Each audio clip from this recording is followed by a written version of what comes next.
Come, now's the time to worship. Come, now's the time to give your heart for your God.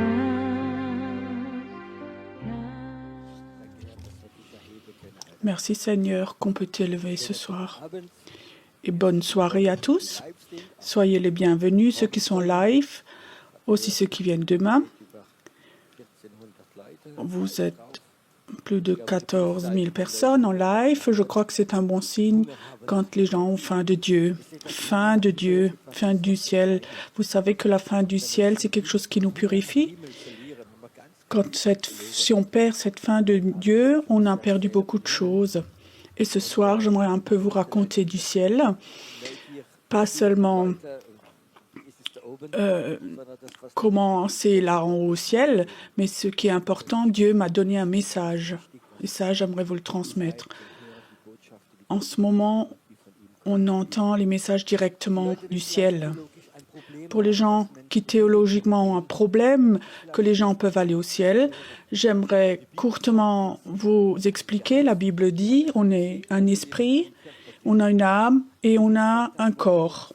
Et la Bible dit, la parole sépare l'esprit et l'âme. Et je crois que la majorité des chrétiens n'ont pas compris cela. L'âme, les sentiments, l'intelligence, c'est séparé de l'esprit. Et ton esprit est né de nouveau. Ton esprit est divin. Ton esprit est surnaturel. Ton esprit n'est pas limité.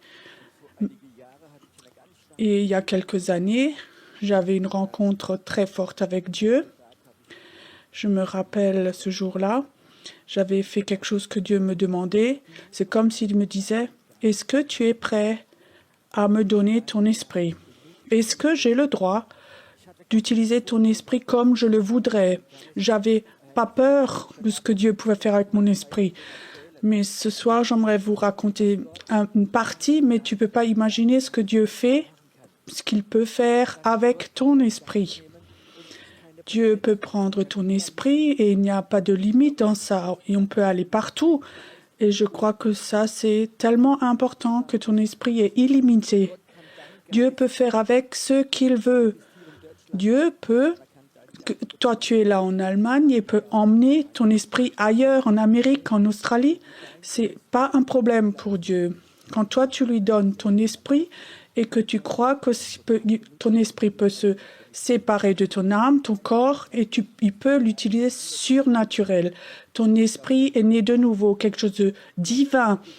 Et je crois que si Dieu est omniprésent et qu'il n'a pas de limite, et si tu lui donnes ton esprit, avec ton esprit, on peut faire des choses et vivre des choses fantastiques. Et là, j'aimerais un peu raconter de ceci. J'ai inscrit différentes choses pour que je n'oublie pas. Cette semaine, un jour très spécial. Le matin, j'avais déjà reçu une lettre de Martine à ce jour spécial. Et ça a confirmé ce qui va arriver dans cette journée. Et je me suis réjouie de cette lettre. Et toute la journée, j'avais eu une impression comme ça. Il faut que je lis comment Moïse est monté sur la montagne. Comment Moïse a rencontré Dieu. Il n'a pas seulement eu la loi, mais il a eu beaucoup de choses de Dieu. Et aussi, dans ce temps de la rencontre, il a tout eu de Dieu, aussi l'arche de l'Alliance. Le peuple était en bas, le peuple n'avait pas envie de monter, ils avaient peur de Dieu. Le peuple était dans le domaine de l'âme, mais Moïse est monté sur la montagne pour recevoir des choses pour son peuple que Dieu aimait. Et toute l'histoire, là, je l'ai relue dans la Bible, malgré que je la connaissais, et ça m'a tellement touchée. Je ne sais pas, quand tu lis la Bible comme ça, et tu sens que l'Esprit de Dieu te touche, et tu sens que tu sors de ton âme et que tu rentres dans le domaine de l'Esprit. J'ai lu cette histoire Et ça a motivé mon esprit. Je dis, waouh, ce que cet homme avait fait rencontrer de Dieu, entendre des choses de Dieu pour le peuple. Et toute la journée, ça m'a préoccupée. Et le soir, c'était déjà nuit, l'esprit me dit, va dans cette ville, là où tu vas souvent prier, à ta place où tu pries souvent. Là-bas, je vais attendre. Je t'attends pour un rendez-vous avec toi. Je ne sais pas si tu sais, mais il y a à certains endroits des pistes d'atterrissage de Dieu, comme il y a des places démoniaques, il y a des endroits où tu sens, il y a des puissances démoniaques que tu peux sentir. Et beaucoup de gens croient que ces endroits sont très occultes, parce qu'il y a des choses occultes qui ont été faites là. C'est parfois même des entrées, des portes vers l'enfer. Et souvent, j'étais à cette place-là pour prier. Et c'est un endroit, une piste d'atterrissage pour le Saint-Esprit. Et tu sais, s'il y a des endroits comme ça, l'Esprit ne descend pas seulement, mais le Saint-Esprit monte aussi à cet endroit. Et ça veut dire, le Saint-Esprit est comme un ascenseur. Alors, quand tu es dans des endroits très spéciaux pour prier, il y a sans doute que ton esprit monte à ces endroits-là. C'est comme dans l'atmosphère, il y a quelque chose qui change. Je ne sais pas si vous pouvez comprendre, mais l'autre fois, une femme m'a téléphoné, elle m'a dit, quand je vais en forêt, je peux beaucoup mieux prier que dans l'église. Il y a donc quelque chose qui ne fonctionne pas, qui ne va pas chez moi. Peut-être que dans l'église où tu vas, il y a un esprit religieux ou de légalisme. Et quand tu te promènes dans la forêt, tu pries, il y a peut-être que le ciel est plus ouvert que dans ton église. Je ne sais pas pourquoi. Peut-être qu'il s'agit de religion et plus de Jésus dans ton église. Et j'allais donc à cette place pour prier. Et ça ne durait pas longtemps. Je sentais que mon esprit sortait de moi. Je ne sais pas. J'ai fait cette expérience plusieurs fois où mon esprit comme ça sort de moi. Et je savais très bien que le Saint-Esprit est là. Je savais, le Saint-Esprit veut m'emmener en haut au ciel. Alors j'ai fait l'expérience. J'étais déjà très courtement, il y a plusieurs années, quand ma petite fille était morte, que j'avais des choses très émotionnelles. Alors je suis sortie de mon corps très vite, très haut. Et alors j'ai fait l'expérience. Donc je suis traversé ce ciel, et il disait, Pierrot, ce ciel est plus haut que l'univers, Je crois que le monde invisible, c'est peut-être ce monde invisible, mais le ciel est au-dessus de tout l'univers.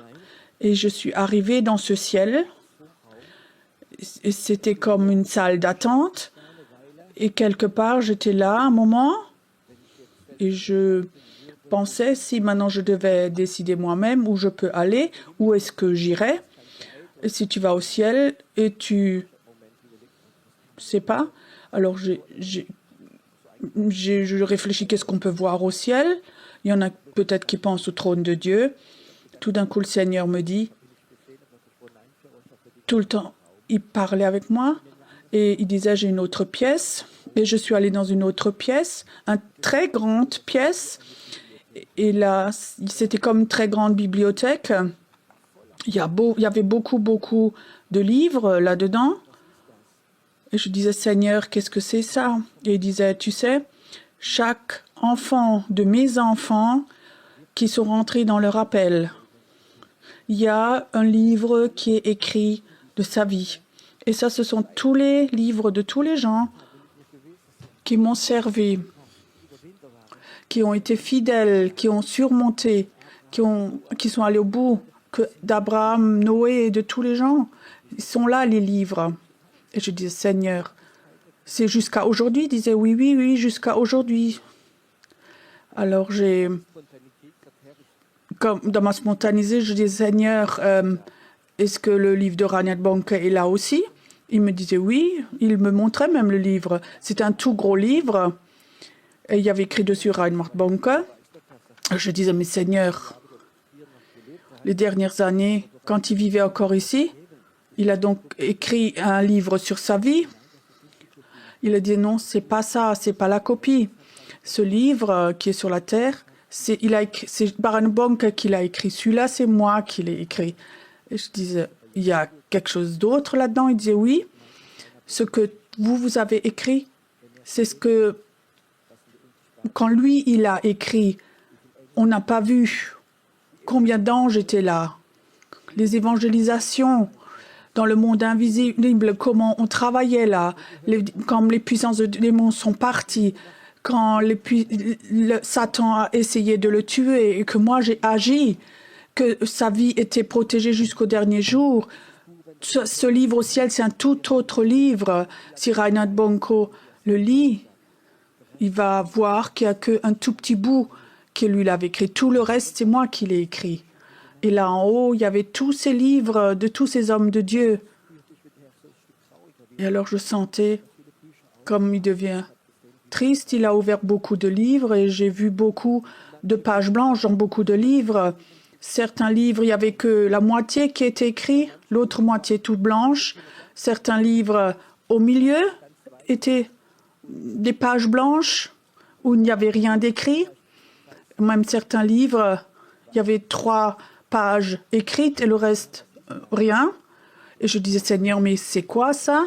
Alors le Seigneur dit, tu sais, il y a des gens, ils sont là où c'est écrit, c'est qu'ils sont allés dans leur appel et après, ils ont arrêté.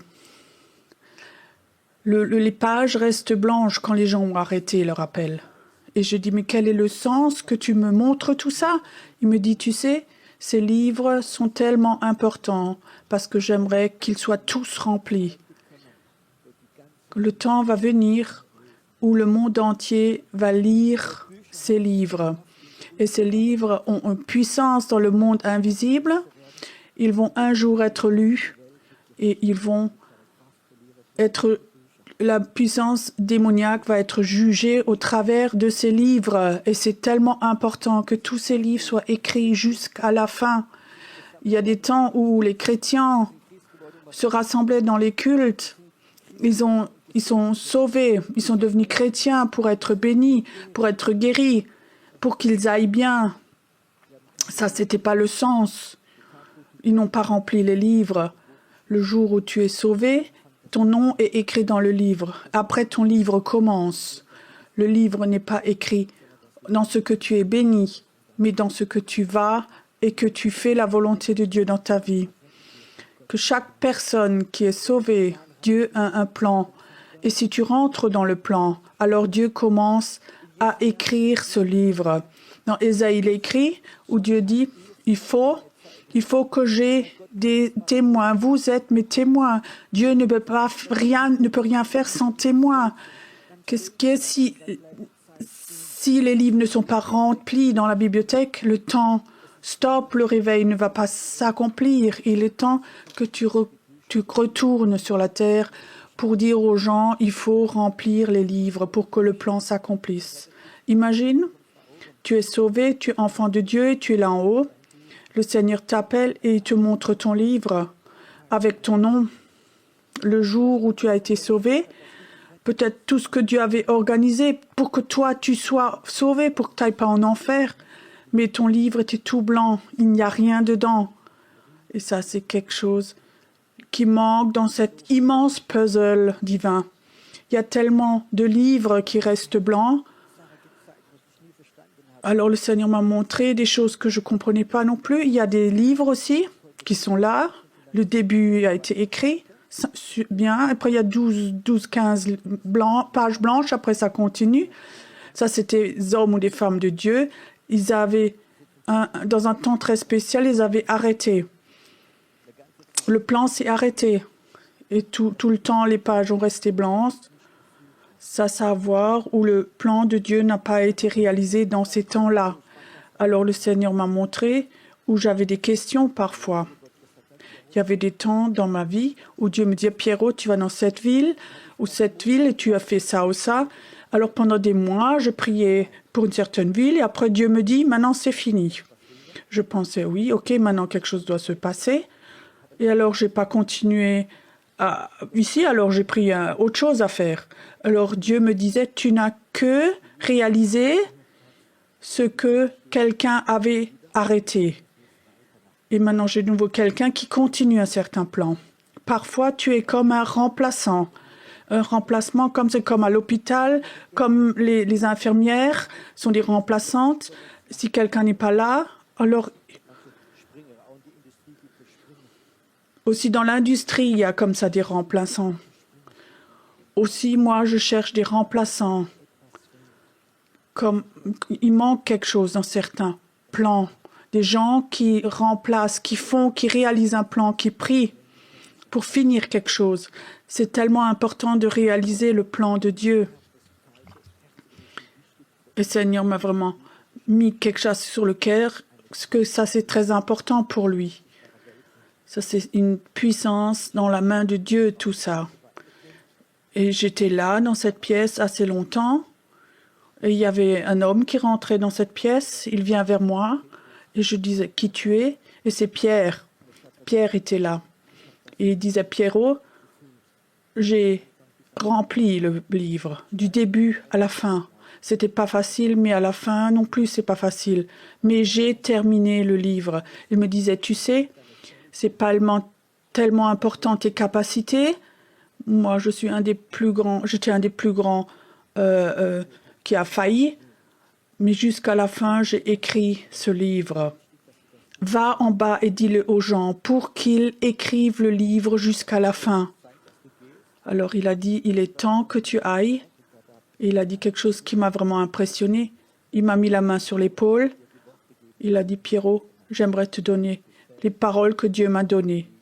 Rocher et les portes de l'enfer ne vont pas te résister. Alors je sentais comme j'étais de nouveau dans ma voiture et je savais, je suis de nouveau en bas, dans la réalité. Et je savais, il faut que je transmette ce message. Il ne s'agit pas d'être béni. Il ne s'agit pas d'avoir un beau titre dans une église. Il s'agit du plan de Dieu dans ta vie. Dieu a besoin que le livre soit écrit jusqu'à la fin, que le plan de Dieu ne stoppe pas. Tu as déjà entendu l'histoire qui m'a très impressionnée. Reinhard Bonnke a une fois raconté. Il était en Afrique. Il avait vécu des choses tellement fantastiques et le soir, il était assis sur son lit, il dit « Seigneur, je suis tellement reconnaissant que tu m'as appelé à faire ce travail tellement merveilleux. » Et le Seigneur lui dit « Tu sais, Reinhard, tu n'es pas le numéro 1, tu as été le numéro 5. 4 autres personnes avant toi ne l'ont pas fait. Tu n'es pas numéro 1, tu es numéro 5. Mais toi, tu l'as fait. » Et ça, c'est rien d'autre qu'une confirmation que Dieu a des plans. Quand Dieu t'appelle, cette volonté de Dieu, ce livre, d'écrire ça. Il y a tellement de livres qui ne vont pas être écrits. Et ça manque dans le ciel. Alors, je suis descendue. Je regarde que j'oublie rien. Et alors, je réfléchissais, mais qu'est-ce qui est donc la cause que les chrétiens n'écrivent pas les livres? Et je crois que c'est quelque chose qui est très important. Pourquoi est-ce qu'on n'écrit pas forcément ce livre? Parfois, c'est notre âme, nos peurs, nos complexes d'infériorité, notre confort. Que pensent les autres? Abraham est sorti de son pays, dans le nouveau pays, et Dieu a dit, « Tu es juste par cette foi qui t'a sauvé. » Dieu voudrait qu'on aille dans notre pays normal, on est sauvé, mais on vit comme personne complètement normale. Et je crois que Dieu veut qu'on rentre dans notre appel, que ce livre que Dieu veut écrire, qu'on rentre là-dedans, que dans notre livre, il n'y a pas que des pages blanches, des jours perdus parce qu'on n'a rien fait, à part on a pris pour soi-même. Dieu, cette semence que Dieu nous a donnée, on l'a mangée nous-mêmes, on ne l'a pas jetée. Beaucoup de gens ont fait une carrière. Et la carrière était plus importante. Il y a des gens, ils ont épousé le mauvais homme, la mauvaise femme. Ils sont allés dans le mauvais pays, ils ont choisi le mauvais métier. Ça, c'est les pages blanches et plus rien ne s'est inscrit. Mais je crois que Dieu donne de nouveau une chance pour revenir en arrière, recommencer. Il y a une semaine ou deux, j'ai eu un bel email qui m'a vraiment touchée. Ça, c'est l'email d'un pasteur. Il était presque 50 ans pasteur dans différents pays. Et c'était quelqu'un comme ça qui se battait avec Dieu. Et à 90 ans, et sa femme aussi. Et ils avaient le corona il y a plusieurs mois. Ils sont allés à l'hôpital. Et il était en mauvais état. Il a dû aux soins intensifs. Il était sous respirateur. Et il n'avait plus d'espoir, le médecin. Il avait 90 ans. Tu avais des problèmes de cœur. Et tu es là, c'est respirateur. Et il se battait contre les machines. Il savait qu'il allait étouffer. Alors ce frère de 90 ans, il a fait une promesse à Dieu. Seigneur, si je ne meurs pas dans cet hôpital, je vais sortir et je vais parler de toi. Il est sorti de cet hôpital par miracle. Il était plusieurs fois avec nous dans les séminaires, dans les vacances. Je ne sais pas, mais il y a quelques années à Majorque, je l'ai regardé. Il était assez malade et faible déjà. J'avais une parole prophétique pour lui. Je disais, ta vie n'est pas encore finie. Tu vas encore faire des groupes de prière pour faire des groupes d'intercesseurs. Et ça m'a vraiment touché que cet homme humble a encore pris cette prophétie. Et maintenant, j'ai eu cet email il y a plusieurs jours. Et j'aimerais te dire, Otto, si tu ne peux encore écrire 1 ou 2 pages, toi, tu vas écrire ton livre jusqu'à la fin. Tu vas être dans cette bibliothèque des vainqueurs. Je crois que c'est tellement important que jusqu'au dernier jour, qu'on remplisse ce livre. Il faut pas être dans la maison de retraite, attendre que tu meurs, mais il faut que tu écrives ce livre jusqu'à la fin. Il y a une génération de personnes qui vont se lever. Moi-même, je suis surpris les derniers temps où je vois tellement de jeunes gens qui ont participé à ces soirées de prière ou pour amener les gens à Dieu, pour prier pour les malades, pour servir. Les gens, les jeunes commencent à écrire ce livre et je veux prier et proclamer que cette génération, ils vont l'ouvrir et ils vont écrire comme un Paul du premier au dernier jour. Ils vont réaliser cela. Et ce soir, j'aimerais vous encourager, peu importe ce qui s'est passé dans ta vie. Pierre, c'est quelqu'un il a renié Jésus 3 fois. Mais il a écrit son livre du début jusqu'à la fin. Si tu as péché, il y a beaucoup d'échecs, différentes formes d'échecs. Si tout d'un coup tu as remarqué que tu n'as pas été un bon père, ou tu n'as pas été une bonne mère, ou ton mariage s'est brisé, ou peut-être tu as déçu des gens, tu as blessé des gens, mais que tu dis « je suis prêt », et Dieu te donne la grâce. Et alors je te dis, retourne pour écrire ce livre. J'ai tellement ce désir dans mon cœur qu'un jour, que mon livre soit là dans cette bibliothèque jusqu'au dernier jour. Pierrot, avec toutes ses faiblesses, mais il a écrit le livre jusqu'au dernier jour de sa vie. Et moi, je peux comprendre qu'en ce moment, je veux dire quelque chose de prophétique, il y a un esprit de découragement, un esprit qui veut nous rendre fatigués, qui dit ça sert à rien dans cette situation, regardons que l'avenir. Moi, je peux te dire, cet esprit de découragement est là en route, et ça, c'est pourquoi Dieu m'a appelé. Et dit, ne sois pas découragé, il est temps d'avoir un feu nouveau, il est temps que les chrétiens reçoivent le feu et disent « Avec moi, tu peux écrire le livre. Je vais surmonter. » La Bible dit « Donne la puissance à être des vainqueurs. Dieu donne toute puissance pour écrire ce livre jusqu'au dernier jour de ta vie. Il y a peut-être des gens, ils sont restés sur place. Dieu voudrait dire ce soir, ne te laisse pas décourager, car après le découragement, la prochaine phase, c'est l'esprit de mort qui vient. Il y a aussi une mort spirituelle. Pendant plusieurs années, tu perds ça et tu meurs plus tôt parce que tu n'as plus de force. Et ce soir, j'aimerais te dire, je sais que cet esprit de découragement, cette smoke est comme ça au-dessus. Mais je veux te dire, Dieu est plus fort. Ce soir, j'aimerais te donner quelque chose de plus fort que le découragement, c'est le feu. C'est le feu de Dieu.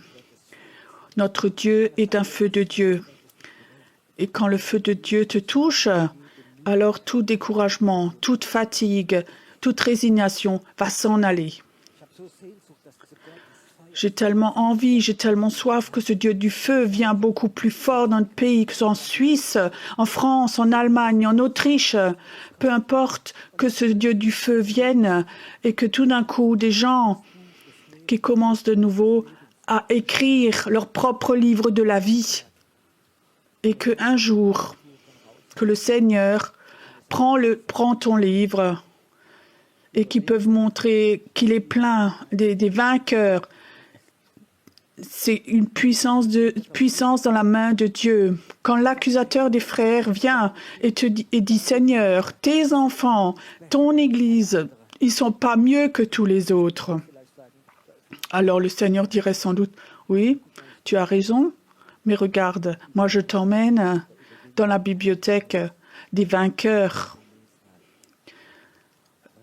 Assieds-toi et lis voir. Tu sais, Satan voudrait pas aller dans cette bibliothèque parce qu'il sait très bien, c'est l'endroit de son échec que les gens ont surmonté. Les peurs, les critiques, la pauvreté, les soucis, ils ont tout surmonté. Et ça, c'est le message que je voudrais te donner ce soir. Il ne s'agit pas que tu sois béni et béni. Ça, Dieu le fait automatiquement quand tu commences à écrire dans ton livre de ta vie. Cherche d'abord le royaume de Dieu et tout le reste, il te le donnera. Est-ce que tu as envie ce soir d'avoir une rencontre avec ce feu du Dieu? Est-ce que tu as envie, comme les deux disciples, les deux qui se promenaient avec le troisième, et le troisième, ils n'ont pas remarqué que c'était Jésus? Et entre eux, il disait, est-ce que tu as remarqué aussi que cet homme avait dit qu'il y avait comme un feu qui était venu? Et ce soir, Dieu envoie un feu sur toi. Et je te dis, il ne s'agit pas de ton confort, mais il s'agit du plan de Dieu. Ton royaume vienne, ta volonté soit faite au ciel comme sur la terre, dans ta vie, dans ma vie. Est-ce que tu voudrais que ce Dieu du feu, au travers de ses paroles, vienne du ciel et qu'il te touche? Est-ce que tu voudrais commencer à réécrire ce livre?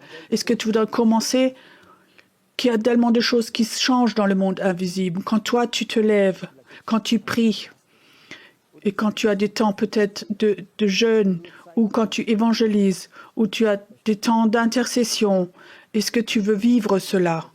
Que quand tu vas dans des endroits où Dieu t'envoie, tu commences à prier, ou que tu fais la Sainte Seine et que les démons s'en vont parce que toi, tu es là.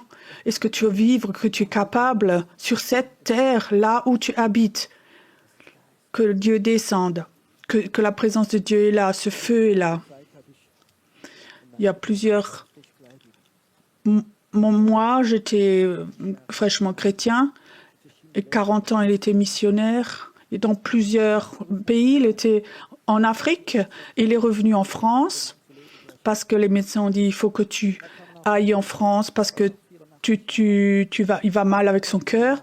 Et il avait, je crois, 84 ans, il avait fait son temps en Afrique, et alors il est allé à l'hôpital, dans une chambre où ils ont dit tu vas dans cette chambre et vous allez plus ressortir. Donc il était accroché aux machines. Donc il était avec 2 personnes dans la chambre et à côté de lui, il y avait un homme. Il était couché là, accroché à ses machines. Et ça faisait touc, touc, touc. Et le Seigneur disait, qu'est-ce que tu fais maintenant? Ben, j'attends jusqu'à ce que tu me cherches. Et tout d'un coup, il a compris. Il se retourne à son voisin. Il dit, est-ce que tu connais Jésus? Et alors, il lui raconte de Jésus. Est-ce que tu voudrais le connaître? Il dit, oui, oui. Est-ce que je peux prier pour toi? Et l'autre dit, oui. Alors, attends un moment. Il s'assied sur son lit, sort toutes ses perfusions, enlève les appareils et il enlève tout et il va à côté, il impose les mains au voisin, il prie, il a reçu la nouvelle naissance. Il s'assied sur son lit et tout de suite il était au Seigneur, chez le Seigneur. Il a écrit le livre jusqu'au dernier moment de sa vie. Ça, c'est une vie vraiment digne. Ça, il est dans la bibliothèque des vainqueurs. Et ça, c'est une puissance dans la main de Dieu. Je sentais, comme Jésus disait, c'est tellement important qu'on écrive enfin les livres jusqu'à la fin, que au temps du jugement, parce qu'au temps du jugement, ça va être une puissance dans la main de Dieu. Je n'ai pas tout compris, mais je savais, Dieu disait, c'était tellement important. Tout le monde devra lire ces livres. Le temps va venir, il faudra lire les livres. Maintenant, c'est ton temps à toi. Est-ce que tu voudrais ce soir, que ce feu de Dieu te touche ce soir? Moi, ça m'a touché quand Pierre m'a mis la main sur l'épaule. Et quand il m'a dit ces paroles du Seigneur, tu sais, moi, j'aimerais te transmettre. Moi aussi, j'aimerais te dire, tu es rocher. Et sur toi, Dieu veut bâtir quelque chose. Son Église, son royaume. Et les portes de l'enfer ne vont pas te vaincre. Et maintenant, reçois ce feu de Dieu. Maintenant, reçois ce feu de Dieu. Maintenant, reçois ce feu. Ce feu de Dieu. Ce feu pour les vainqueurs. Ce feu pour le réveil. Ce feu que tu rêves de nouveau du réveil la nuit. Toi, qui avais déjà le réveil dans ton cœur, reçois que dans les nuits, tu rêves. Il ne faut pas que tu rêves de sorcellerie, il ne faut pas rêver d'avoir des peurs, mais ce feu du réveil doit être là, jour et nuit. Mais surtout, dans la nuit, ça doit de nouveau brûler. Que quand tu te réveilles la nuit, et ton esprit prie, et tu t'endors, et ton esprit continue à prier, il continue à prier. Et tout d'un coup, Dieu peut utiliser ton esprit. Quelqu'un qui est dans le combat, et tu le sens, comprends même pas, tu le sens même pas. Et le matin, tu te lèves, et tu remarques que la gloire de Dieu remplit ta chambre, parce que ton esprit est sorti de ta chambre et a une rencontre avec ton Dieu, avec cette gloire de Dieu, et cette gloire est descendue dans ta chambre. Est-ce que tu voudrais vivre que dans la nuit, quand tu te réveilles, la gloire de Dieu est dans ta chambre? Est-ce que tu voudrais te réveiller le matin? Ouais, il n'y a pas comme ça une chape comme ça dans ta chambre, une chape de fatigue, où tu avais peut-être des rêves de sorcellerie. Mais tu te réveilles et tu dis, waouh, dans ma chambre, il y a quelque chose, waouh. Et tu demandes à ton esprit, où tu étais donc? Qu'est-ce que tu as donc ramené? Est-ce que tu voudrais vivre que dans ta chambre de prière, tout d'un coup, il y a des anges comme ça dans ta chambre de prière?